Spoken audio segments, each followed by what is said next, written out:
안녕하세요. 농림축산식품부 식량정책과장 변상문입니다. 오늘 최근 이슈가 되고 있는 양곡관리법 개정안에 대해서 쉽고 자세하게 설명드리도록 하겠습니다. 네, 쌀은 우리 국민의 주식이기 때문에 특별히 양곡관리법이라는 법령을 통해서 쌀의 안정적 수급관리라든지 쌀 산업 발전을 위한 정책을 추진하고 있습니다. 최근 많은 언론 등에서 논란이 되고 있는 양곡관리법 개정안의 핵심은 정부가 남는 쌀을 의무적으로 사게끔 하는 것입니다. 지금은 쌀이 과잉 생산되면 가격 상황, 향후 전망치 등을 종합적으로 판단해서 시장 격리, 즉 과잉된 쌀을 정부가 매입할지 여부, 매입한다면 어느 정도 물량을 살지 이런 것들을 결정하는데요.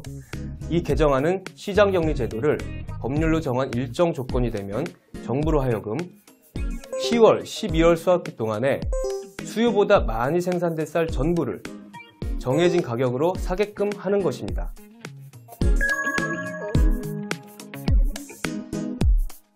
네, 시장격리 의무화는 농가에게 쌀 생산을 보다 많이 하게 하는 강력한 시그널을 주게 되고, 이로 인한 문제점은 너무나 분명하게 예상되기 때문에 정부는 강력하게 반대할 수밖에 없습니다.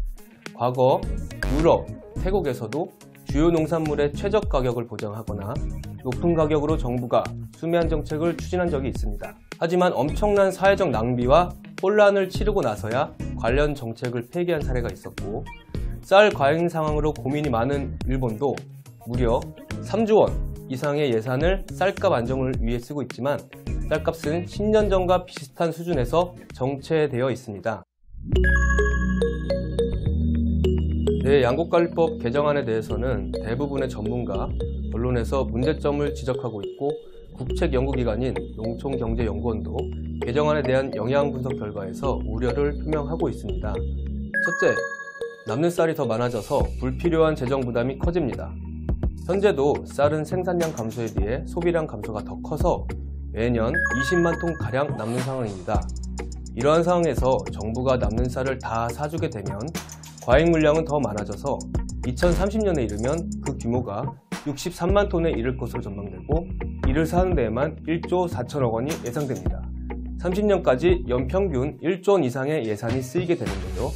미래농업의 핵심 수단인 첨단 스마트팜을 1헥타르, 즉 3,000평 규모로 매년 300개씩 지을 수가 있습니다. 여기서 우리 청년들이 매년 수천 명 일할 수 있는데요. 이러한 기회가 남는 쌀 사는데 사라지게 되는 것입니다. 둘째, 쌀값은 오르지 않아 농업인에게도 도움이 되지 않습니다. 연구기관에서도 쌀값은 지금보다 계속 떨어져서 2030년에는 과거 5년 평균보다 10% 이상 하락할 것으로 보고 있습니다. 셋째, 식량 안보에도 도움이 되지 않습니다. 이미 쌀은 자급하고 있고 남아서 문제입니다. 수입 의존도가 높은 밀과 콩의 국내 생산을 늘려야 하지만 시장 격리가 의무화되면 농가들이 밀과 콩으로 재배 작물을 전환하기 쉽지 않을 것입니다. 정부의 쌀값 안정 대책은 시장 상황을 종합적으로 검토해서 시행하는 것이 바람직합니다. 정부는 작년 수확기에 유례없는 쌀값 폭락에 대응하기 위해 초과 생산량보다 20만 톤이나 많은 사상 최대 물량인 45만 톤을 신속하게 시장에서 격리했습니다. 격리 발표 직후 쌀값은 17% 상승하여 반등하였고 현재는 안정세입니다. 하지만 법률로 이 제도가 정해진다면 작년과 같이 과감하고 탄력적인 대응을 추진하기가 현실적으로 어려워질 것입니다. 정해진 틀에서만 이루어지게 될 것입니다. 네, 농식품부는 새 정부 출범 직후 작년 6월에 가루쌀 산업 활성화 대책을 발표하였습니다. 가루쌀은 벼처럼 생산할 수 있고 밀과 이모작도 가능한데, 생산되는 쌀은 우리가 아는 밥쌀이 아니라 밀처럼 바로 가루로 만들 수 있는 쌀입니다.